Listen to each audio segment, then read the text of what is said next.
Aish. It's no surprise that the Arabic word for bread also means life.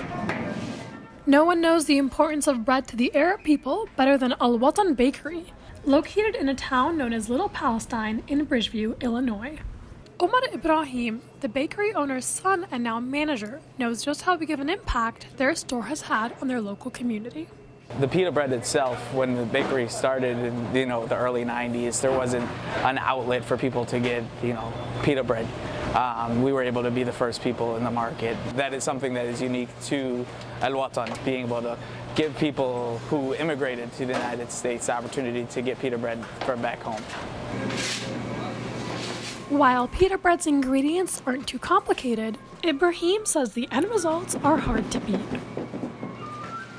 People come from all over the United States just for the pita bread. It's just nice to be able to bring a little piece of Palestine over to the United States, specifically this community. Al Watan's pita bread is what put it on the map, but that's not all the bakery has in store.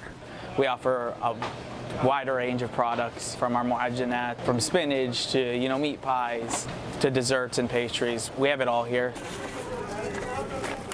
Ibrahim sees food as one great way to get to know other people's traditions, and he hopes walking into Al Watan will help you experience that. I've never had any type of bread that I haven't liked, so I think it's definitely a unique way to understand different cultures. Every culture has something different, but I think every culture has some type of bread.